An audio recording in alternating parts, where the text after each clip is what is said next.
করি না, কিন্তু আমি এখন ঝুলছি একটা গুহার 100 ফুট নিচে, যেটা মাটির নিচে 5 কিলোমিটার জুড়ে বিস্তৃত আছে। আর আমরা এটা পছন্দ করি বা না করি, যখনই আমি আর আমার বন্ধুরা মাটি টাচ করলাম, আমরা অফিসিয়ালি এখানে আগামী 7টা দিন কাটাতে চলেছি। বাবারে, এটা আমার জীবনে করা সবথেকে ভয়ঙ্কর জিনিস। প্রথমত, আমাদের এখন এখান থেকে অনেকটা দূরে যেতে হবে। কেন? যদি ঝড় বৃষ্টি হয় তাহলে এই পুরো জায়গাটা জলে ভরে যেতে পারে, আর সমুদ্রের মতো ঢেউ এসে সবাইকে ভাসিয়ে নিয়ে যেতে পারে। সেই জন্য আমাদের আরো ভিতরে যেতে হবে একটা বেস ক্যাম্প বানানোর জন্য। ভাই এটা পুরো পাগলাম। এটা একটা অন্য জগৎ মনে হচ্ছে। এই কেভ এন্ট্রান্সটা হয়তো দেখতে সুন্দর, কিন্তু দেখে যা মনে হচ্ছে আসলে তা নয়। আর আমরা হয়তো জানি না যে আগামী 7টা দিন আমাদের জীবনের সব থেকে কঠিন সময় হতে চলেছে। সব থেকে বাজে ডিসিশন। ঠিক আছে, আর কিছুক্ষণের মধ্যেই অন্ধকার হতে চলেছে। ক্যাম্প না করলে আমরা বিপদে পড়বো। আমরা কোথায় যাচ্ছি সেটা কি বলবে? আমাদের ক্যাম্প সেটআপের জন্য একটা ফ্ল্যাট গ্রাউন্ড খুঁজতেই হবে। কেভের ভেতরে ঢোকার পরে আমরা এমন একটা জায়গা খুঁজে পেলাম যেটা অনেকটা উঁচুতে থাকায় আমরা জল থেকে সুরক্ষিত থাকতে পারবো। তার মানে এটা ক্যাম্পের জন্য পারফেক্ট। পারফেক্টটা একটু বেশি হয়ে গেল। মোটামুটি বলা যেতে পারে। ঠিক আছে, ক্যাম্পের জন্য মোটামুটি। প্রথম দিনের বাকিটা আমরা কাটিয়ে দিলাম আমাদের জিনিসপত্র আনতে। প্রত্যেকটা ব্যাগের ওজন প্রায় 80 পাউন্ডস। আর যেমনটা তোমরা ফুটেজে দেখছো, আমরা এটা করতে 4 ঘন্টা লাগিয়ে দিলাম। এখান থেকে যাওয়া খুব কঠিন। তারপরে আমরা সবাই বেস ক্যাম্পে ফিরে গেলাম। ঠিক আছে, আমরা এখানে লাইট লাগিয়ে দিলাম। আমাদের সব জিনিসপত্র হোম বেসে চলে এসেছে। একটু ক্যামেরাটা ওদিকে দেখাবে?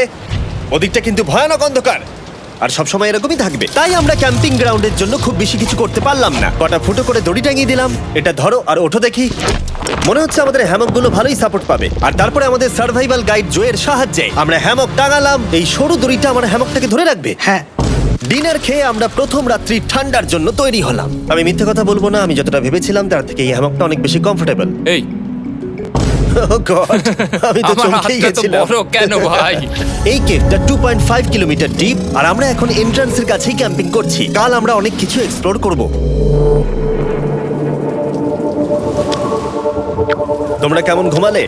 ভয়ঙ্কর। ঘুমই হয়নি। এটা সত্যি একটা অস্বস্তিকর পরিবেশ। কেবের উপর থেকে অনবরত আমাদের উপরে জল পড়েই যাচ্ছিল, তাই উপরে একটা প্লাস্টিক চাপালাম, কিন্তু তাও আমাদের হ্যামকের উপরে জল পড়েই যাচ্ছিল। একটা আইডিয়া আছে, চলো শেল্টারগুলোকে ভালোভাবে তৈরি করি। আমার মনে হয় এই প্লাস্টিকগুলোকে জুড়ে দিলে আর জল পড়বে না। বাহ, তুমি তো জিনিয়াস। আমি শুধু একজন ইউটিউবারই নয়, ঠিক আছে? আমার হ্যামকটা এটার উপরে ঝুলছিল।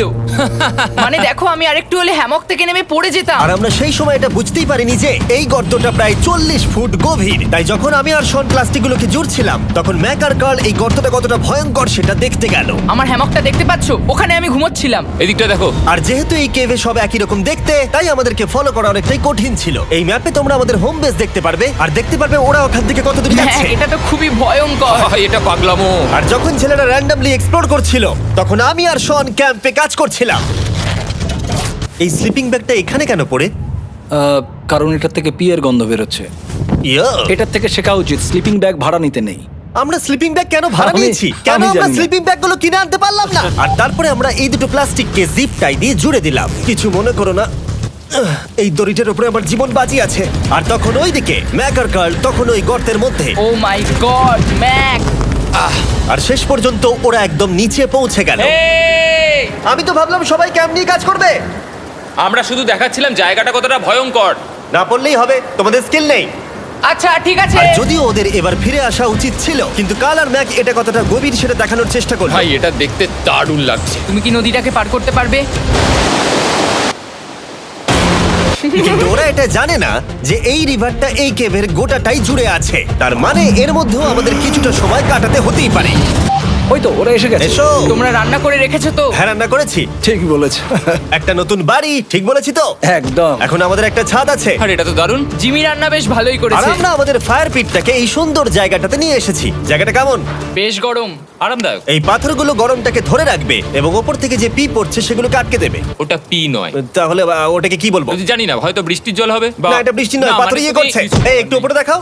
তুমি মেঘ দেখতে পাচ্ছো? পাথর দেখা যাচ্ছে। এটা বৃষ্টি নয়, রক পি। Rock P. ঠিক আছে, রক পি। ঠিক আছে, এটা রক পি। আর একটা শুকনো রাত ঘুমিয়ে কাটাবার পরে আমরা ঠিক করলাম জো আমাদের সার্ভাইভাল এক্সপার্ট, তাকে নিয়ে আমরা কেভের শেষ প্রান্ত অব্দি যাব। Cave, cave! Cave, cave, cave! Cave! Cave! দেখা যাক আমরা কেভের কতটা গভীরে যেতে পারি। তোমরা কিন্তু মনে রাখবে আমরা সবেমাত্র কেভের এন্ট্রান্সের দিকেই আছি, আর আমাদের ইচ্ছা এই কেভের শেষ প্রান্ত অব্দি যাওয়া, অবশ্যই না মরে গিয়ে। ও মাই গড, এটা তো খুবই স্টিফ। আরে এটা তো সবে শুরু। আমরা কেভের আরো গভীরে এসেছি। তোমরা সবাই সাবধানে আসবে। এটা খুবই ছোট জায়গা, আমার মনে হয় না এখান থেকে আমি যেতে পারবো। কেভ এক্সপ্লোরের ইন্টারেস্টিং জিনিসটা হলো যা হোক করে আমাদের এই ছোট্ট ফাঁকগুলোর মধ্য দিয়ে এগিয়ে যেতে হবে। ও মাই গড, খুব ছোট জায়গা। আর তারপরেই খুব বড় একটা জায়গা আসবে, সেটা এতটাই বড় যে কিছু না দেখতে পাওয়ার জন্য এটা করতে হলো। ও মাই গড! এবার আমি সব দেখতে পাচ্ছি, এটা দুর্দান্ত। এটার তো অনেক আলো। ভাই জায়গাটা কতটা সুন্দর দেখো। বাপরে কি আলো, আমি তো তাকাতেই পারছি না। আমি তো অন্ধ হয়ে যাব মনে হচ্ছে। এ বাবা, এটা কি হলো? আমরা বোধহয় ঠিক মতো এটাকে ব্যবহার করতে জানতামই না। চলো এগিয়ে যাই। আর তাই আমরা এগোতে থাকলাম। এই যে এই জায়গাগুলো, এগুলো খুব ভালো ধরার এখানে? জায়গা। এগুলো ধরে এখান থেকে পা ঘুরিয়ে চলে আসতে পারবে। এইভাবে কি? হ্যাঁ, একদম পারফেক্ট। জো সব থেকে ভালো কেভ গাইড। এভাবে কেউ গাইড করতে পারবে না। ঠিক আছে, এইবার ব্যাপারটা ইন্টারেস্টিং হবে। কি? এটা কি? এখান থেকে আমাদের ওয়েট শুট পরে সাঁতার কেটে যেতে হবে। গতকাল ম্যাক আর কার্ল এটা নিয়ে মজা করছিল, কিন্তু এই কেভে আমাদের পরের অ্যাডভেঞ্চারটা ছিল একটা প্রায় জমে যাওয়া নদীর মধ্যে। ও মাই গড, এটা তো পাগলামি! তার মানে আমাদের ওয়েট শুট পড়তেই হবে যাতে আমাদের হাইপোথার্মিয়া না হয়। আমরা এটা কেন করছি? এই এক্সপেরিয়েন্সটা তো জীবনে একবারই হবে। এটা করলে হয়তো আর নাও বেঁচে থাকতে পারি। আমাদের এই কেভের শেষে পৌঁছতে হলে আমাদের এই নদীর মধ্য দিয়ে, এই ছোট্ট ফাঁকগুলোর মধ্য দিয়ে সাবধানে ধীরে ধীরে এগিয়ে যেতে হবে। আস্তে আস্তে নামো, স্রোতের কারণে পা পেছনে টানতে পারে। ঠিক আছে, আমি তাহলে নামছি। তুমি ওই দেয়ালগুলো ধরে ধরে এগোতে থাকো আস্তে এটা তো আস্তে। খুব ঠান্ডা। তুমি পারবে জিমি। জানি না এখানে ঢুকতে পারবো কি না। জিমি, এবার তুমি জল থেকে উঠে দাঁড়িয়ে পড়ো। এটা সত্যি একটা পাগলামি। এখানে কি ঠান্ডা! যখন তোমরা খুব ঠান্ডা জলের মধ্যে থাকবে তখন একটা পাথরকে ধরে এগিয়ে চলা খুব কঠিন হবে। ও মাই গড, এটা সত্যি পাগলামি। ম্যাক, গার্ড, চলে এসো। আমার ভয় লাগছে। চলো চলো, পারবে। ভাই। এগোতে থাকো, পেছন দিকে তাকিও না। একবার দেখো আমরা কি করছি। কিন্তু এই বাধাগুলো এতটা কঠিন ছিল না সামনে যা আসতে চলেছিল তার তুলনায়। আমরা পেরেছি। কেভ কেভ কেভ এই, কেভ। একটা কথা শোনো, আমরা 10% আসিনি। তার মানে এখনো আমরা শুধুমাত্র সার্ফেসেই রয়েছি, আর শেষ প্রান্তে পৌঁছতে হলে আমাদেরকে আরো 2 কিলোমিটার যেতে হবে। যেরকম তোমরা দেখতে পাচ্ছ এখানে 24/7 বৃষ্টি হয়, তাই আমি একটা আড্ডা মারার জায়গা তৈরি করেছি যেখানে আমরা কেউ ভিজবো না। আমি ভাবছি আমি যদি এটা না বানাতাম তাহলে কি হতো। আমি নিশ্চিত যে ওদের একটা ভেজা পাথরের উপর শুতে হতো। আমাদের ক্রমাগত এগিয়ে যেতে হবে এবং শরীরটাকে ভিজে রাখতে হবে। ঠিক আছে। নইলে আমাদের শরীরের তাপমাত্রা কমে এটা যাবে। এতটা কঠিন কেন? সব থেকে বাজে ব্যাপার হলো আমরা যতটাই দিকে এগোবো ততটাই আমাদের পিছন দিকে ক্যাম্পে ফিরতে হবে। আমাদের পরের বাধাটা হয়তো জলের মধ্যে নয়, কিন্তু তার মানে এটা নয় যে সেটা সহজ হবে। আরে এটা কি মাকড়সার জাল? কিন্তু আমি মাকড়সা দেখতে পাচ্ছি না তার কেন? মানে ওটা আমাদের উপরে আছে। আরে তোমার গায়ে, তোমার গায়ে। আমার বন্ধুরা বলতে বাজে। এই গেমটা মিস্টার বিস ভিডিওর মতো, যত এগোবে ততই কঠিন হবে। সত্যি কথা বলতে যদি আমাদের সাথে জো না থাকতো আমরা মরেই যেতাম। আর 3 ঘন্টা পরে জো আমাদের জন্য একটা বাজে খবর নিয়ে এলো। জল অনেকটা বেড়ে গেছে আর আমরা অনেকটা সময় লাগিয়ে ফেলেছি, তাই আজকে আমাদের আবার ক্যাম্পে ফিরে যেতে হবে। আমি মানবো না। তুমি সেফটি এক্সপার্টের কথা অমান্য করতে পারো না। আমি এটা মানবো না। সত্যি কথা বলতে আমাদেরকে ফিরতেই হতো, কারণ এর আগে আমরা শুট করতে অনেকটাই সময় নষ্ট করে দিয়েছি। তারপর ফ্লেয়ার নিয়ে খেলেছি, তাই আমরা ফিরে যাচ্ছি আর এই মিশনটা আমরা পরের দিন আবার শুরু করব। শন, আমরা এসে গেছি। আরে তুমি এখানে কি করছিলে? এখন তোমরা কেউ ভিজবে না। আমি তো জানতামই না এই লাইটগুলো আমরা এনেছি। এগুলো দারুণ লাগছে তাই না? দুঃখের বিষয় আজকে আমরা মাত্র 20% এগোতে পেরেছি, কিন্তু বিশ্বাস করো আমরা শেষ পর্যন্ত অবশ্যই যাব আগামী কয়েকদিনের মধ্যেই। আমার মনে হয় না। কোনোদিনই হবে না। আমি তো বললাম। আমরা ডে 4টা রেস্ট নেব আর ডে 5-এ চেষ্টা করব এই কেভের শেষ অবধি যাবার। দেখা যাক কি হয়। ডে 3-তে মজা হলো, কালকে আবার দেখা হচ্ছে। আর কেভের ভিতরে 3টে খুব বাজে রাত কাটাবার পরে পরের দিন সকালে আমাদের মাথায় শুধু একটাই কথা আসছিল, আমার একটা হট শাওয়ার চাই, তবে আমি এখন একটু শান্তি পাবো। ও এখন শাওয়ার পেলে কিন্তু দারুণ হয়। আমি চান করিনি প্রায় 3-4 দিন হয়ে গেল। তোমরা নিশ্চয়ই জানো কেভের মধ্যে শাওয়ার করা সম্ভব নয়। আমাদের অনেকটা পথ হেঁটে সাবধানে আগের রিভার বেডের কাছে পৌঁছতে হলো। ও মাই গড! আমি আমার ব্রেনকে ফিল করতে পারছি। আমি এভাবে ব্রেনকে ফিল আমার করিনি। কপালটা জমে গেল পুরো। চলো ড্রোন দিয়ে মাথার চুলগুলো শুকিয়ে নি। এদিকে এসো ড্রোন। ও দাঁড়াও দাঁড়াও দাঁড়াও, এটা কিন্তু কাজ করছে। হ্যাঁ, দারুণ কাজ করছে। ড্রোন থাকতে হেয়ার ড্রায়ারের কি দরকার? আর চুল শুকানোর পর আমরা জয়ের সাথে জার্নির প্ল্যান করতে বসলাম। এটা কি জো? এটাই কেভের ম্যাপ। আগেরবার আমাদের থামতে হয়েছিল কারণ জল খুব জোরে বইছিল। এখন বৃষ্টি কম হচ্ছে, তাই কালকে আমরা নিশ্চয়ই এই কেভের শেষে পৌঁছে যাব। এটা ভয়ঙ্কর হতে চলেছে। প্রথমে আমাদের কালকে যেখান দিয়ে গেলাম সেখান দিয়ে আগে যেতে হবে। জলের মধ্যে ঝাঁপ দিতে হবে এবং পাথর দেখে হাঁটতে হবে। এগুলো সবকটা আমরা যদি পার করতে পারি তাহলে আমরা গ্লো ওয়ার্ম চেম্বারে পৌঁছে যাব। কেমন দেখতে তুমি সেটা বলো না, আমি তোমাদেরকে সারপ্রাইজ দিতে চাই। তোমার মনে হয় আমরা পারবো? ওইসব বাদ দাও, আমরা ঠিক কালকে পৌঁছে যাবো। কালকের প্ল্যান আমরা চক আউট করে নিয়েছি। আমরা রেস্ট করছি আর ফেস্টিভ্যাল স্মোর্টস খাচ্ছি আমাদের এনার্জি রিগেন করতে। সবাইকে চিয়ার্স। Yippee! জো এই প্রথমবার ফেস্টিভ্যাল স্মোর্টস খাচ্ছে।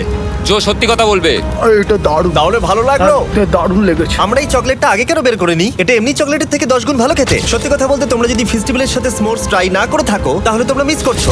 কালকে আমরা পুরো কেভটা এক্সপ্লোর করব, দেখা হচ্ছে। তাই আমরা ভালো করে ঘুমানোর চেষ্টা করলাম আর কালকের প্রিপারেশন নিলাম কেভের শেষে যাওয়ার জন্য। আমরা আমাদের জীবনের সবথেকে ডেঞ্জারাস জার্নি করতে চলেছি। ডে 3 এর অভিজ্ঞতা মাথায় রেখে আমরা কম শুট করেছি যাতে আমরা সামনের দিকে তাড়াতাড়ি এগোতে পারি। জলটা খুব ঠান্ডা হ্যাঁ, আগের দিনের মতোই খুব ভালো। এই তো আর যাতে আমরা সবাই বেঁচে ফিরতে পারি তাই জো ছাড়াও আরেকজন সার্ভাইভাল এক্সপার্টকে আমরা নিয়ে এসেছিলাম। এখানে আমরা ডে 3 তে আটকে গেছিলাম। এখন আমরা কি করব? এবারে আমরা অনেক তাড়াতাড়ি এসেছি। আমাদের পিছনে ঘন অন্ধকার। কোথায় যাব? এই রাস্তাটা অনেক সরু এবং হ্যাঁ। স্রোত প্রচুর বেশি, তাই আমরা দেয়ালগুলো ধরে ধরে আস্তে আস্তে এগোবো। এই যে এইভাবে। ও হ্যাঁ, God! এই রকটায় জাম্প করো। কয়েকটা ভালো পাথর আছে যেগুলোকে তুমি ধরে এগোতে পারবে। আরে এখানটা তো অনেক অন্ধকার। আমি আর পা পাচ্ছি না, আমি এখন মাটিতে আর পাই পাচ্ছি না। যেহেতু আমরা মাটিতে পা পাচ্ছিলাম না, তার মানে যদি আমরা পাথর ছেড়ে দিই তাহলে এই জলের স্রোত আমাদেরকে ভাসিয়ে নিয়ে যেতে পারে। জো, আমরা কি করব? আমি এটা ধরে এসেছি, তুমি এটা ঠিক আছে, ধরো। আমি তো দেখতেও পাচ্ছি না কোথায় যাচ্ছি। জো, স্রোত আমাকে ভাসিয়ে নিয়ে চলে যাচ্ছে। আমি তুমি করবো কি করে? পারবে, পারবে। শুধু মুখটা এখান থেকে ঢুকিয়ে দাও, আমি হেল্প করছি। এখানে আমি ঢুকবো? হ্যাঁ, এই গর্তের মধ্যে। এই তো, খুব ভালো। এটা আমার জীবনের সবথেকে বিপজ্জনক অ্যাডভেঞ্চার। আমরা এখন কেভের অনেক গভীরে চলে এসেছি আর এবার আমাদের সামনে প্রথম বড় বাধা। এখানে জলের একটা ঘূর্ণাবর্ত আছে, যদি তুমি এর মধ্যে পড়ে যাও তাহলে তোমাকে একদম নিচে নিয়ে চলে যাবে। মানে আমরা পড়ে গেলে মরে যেতে পারি। হ্যাঁ, মানে আমরা মৃত্যুর সাথে খেলা করছি। এটা এতটা বিপজ্জনক হতে পারে আমি সত্যিই ভাবিনি। খুব ভালো। এই তো, তাহলে কি আমার পা এখানে হ্যাঁ, রাখবো? রাখো রাখো। ঠিক আছে, এই তো আমি পেরেছি। এটা আমার ভাবনার থেকেও বেশি কঠিন ছিল। এই নদীটা কতটা শক্তিশালী এই গোটা কেভটাকে তৈরি করেছে। কিন্তু মজার ব্যাপার হলো আমরা পাথরের মতো শক্তিশালী নই। আমি শুধুমাত্র মানুষের মতোই শক্তিশালী। সৌভাগ্যবশত কাল এই অ্যাডভেঞ্চারে লিড করেনি, তার বদলে আমরা একজন অ্যাভেঞ্জার জোকে পেয়েছি। ও কতটা এক্সপার্ট তার প্রমাণ হিসেবে বলতে পারি। সে লিটারালি কতটা ওপর থেকে আমাদেরকে নদীতে ঝাঁপ দিয়ে দেখালো। ও মাই গড, এটা পাগলামি। কে বললো এটা পাগলামি? এটা তো আমার কাছে খুবই সহজ। আমি এটা করব। তুমি কোনোভাবেই এটা করতে পারবে না। আরে কি বলছোটা কি তুমি? আমি এক্ষুনি করতে চাই। চলো যাচ্ছি Joe. God speed back. Jimmy আমার সাথে যা যা করেছে তার কাছে এটা তো কিছুই নয়। 3, 2, 1।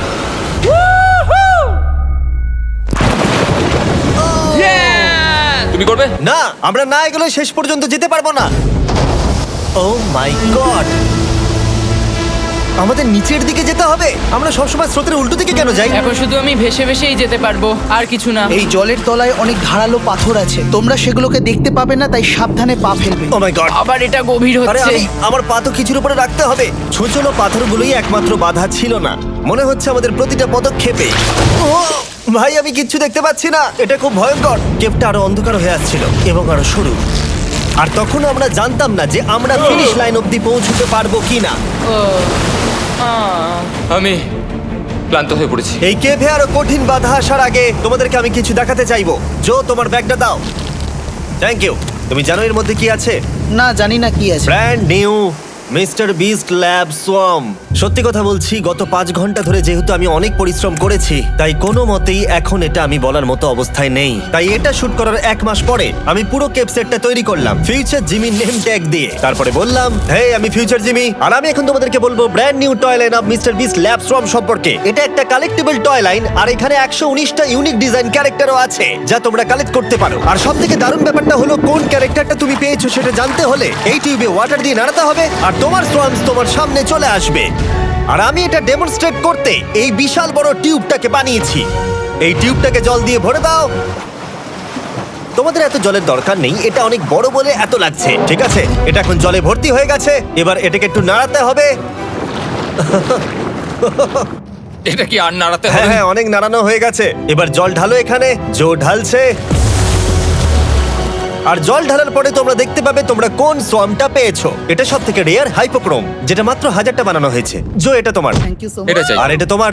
কাল কি নেবে? আমার কাছে দুটোই ছিল। আর আমরা শুধু সোয়ামেই থেমে নেই, আমরা এই অ্যাকশন ফিগার প্যান্থার গুলো বানিয়েছি যেগুলো এই ব্রিফকেসে আছে, আর এই সোয়ার্মের মতো এই মিউটেটর। যখন তোমরা কিনবে দেখতে পাবে এর ভেতরে কি আছে। কোথায় কিনবো? ভালো হয়েছে জিজ্ঞাসা করলে। মিস্টার বিস্ট ল্যাব টয়েস এখন তোমরা পৃথিবীর সব জায়গায় পেয়ে যাবে। এগুলো সব বেরিয়ে গেছে, তোমরা গিয়ে কিনে নাও। আর কেবের মধ্যে অনেক সমস্যা পেরোনোর পরে আমরা ফাইনালি পৌঁছে গেলাম গ্লো ওয়ার্ম চেম্বারে। ভাই এবার খুব ভালো লাগছে। ঠিক আছে টিম, তোমাদের গ্লো ওয়ার্ম চেম্বারে স্বাগত। এ তো দারুণ। এটা দারুণ লাগছে। ভাই এটা পৃথিবী মনে হচ্ছে না এখানে একদমই। যে আলো তোমরা দেখতে পাচ্ছ সেগুলো আসলে ছোট্ট ছোট্ট বায়োলুমিনেসেন্ট গ্লো ওয়ার্ম তৈরি করেছে। এটা দেখতে অনেকটা মিল্কি ওয়ে গ্যালাক্সির মতো লাগছে। ওয়াও! আর এই মুহূর্তটা, এই ভিউ, সত্যি বলতে এই ট্রেকের সমস্ত ক্লান্তি যেন দূর করে দিল। এখানে অবধি পৌঁছানো যেন সত্যি একটা অ্যাচিভমেন্ট ছিল। কিন্তু এখন আমাদের যাত্রা শেষ হয়নি, কারণ আমাদের এখান থেকে এখন বেস ক্যাম্পে ফিরতে হবে। আজকে ডে 6 হতে চলেছে, এখনো ওরা আসেনি আর আমি খুব ক্লান্ত। আমার মনে হয় না আমি ভালো করে ঘুমোতে পারবো, ওদের জন্য খুব চিন্তা হচ্ছে। এই ট্রিপটা অনেকটাই সহজ ছিল কারণ আমরা স্রোতের সাথে ভেসে ভেসে যাচ্ছিলাম। আর যেহেতু তোমরা এই ট্রিপটা দেখেছো তাই আমরা এটাকে স্কিপ করলাম। কিন্তু সত্যি বলতে এই জার্নিটাও অনেকটা বেশি সময় নিল, কারণ আমরা ক্যাম্পে পৌঁছানোর আগেই 6 নম্বর দিন চলে এলো। শন, সবাই ঠিক আছে তো? আমার খুব চিন্তা হচ্ছিল। Happy day 6। ডে 6 খুব ভালো। এনার্জি বাড়াতে আমরা আগুনের উত্তাপ নিলাম এবং ফাইনালি আমরা কিছু খেতে পেলাম। এটা খুবই অ্যাডভেঞ্চারাস ডে ছিল। কালকে দেখা হচ্ছে, মানে আজকেই হয়তো। এটা হয় ডে কোনোদিন 6 হবে না। নাকি আজকে, না আমি জানি না। এত বড় ট্রেক সম্পূর্ণ করার পরে শারীরিকভাবে চূড়ান্ত ক্লান্ত হওয়া সত্ত্বেও জানি না কেন কিন্তু আমি একদমই ঘুমাতে পারছিলাম না।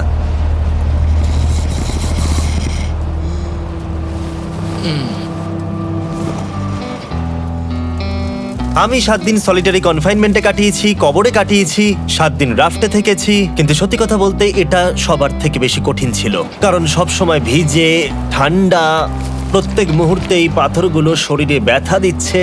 বেশিরভাগ সময়টাই এই কেভটা দুঃস্বপ্নের মতো ছিল। কিন্তু তোমার আর আমার মধ্যে জিমি! ইয়ো! গার্ড, আমাকে দেখতে পাচ্ছ? এটা পৃথিবীর সবথেকে উজ্জ্বল টর্চ। মজার মুহূর্ত অনেক ছিল। মাটির নিচে 300 ফুট গভীরে অভিযান চালানো থেকে আমাদের সবাই মিলে হ্যামক নিয়ে হাসাহাসি করা সবকিছুই এই অভিযানের অংশ ছিল। যেহেতু আমাদের সঙ্গ দারুণ, চলো তিমির মতো আওয়াজ করো। তাই এই ভিজে, ঠান্ডা, পাথুরে অদ্ভুত কেভের ট্রিপটা বদলে গেল আমাদের জীবনের সব থেকে সুন্দর মুহূর্তে।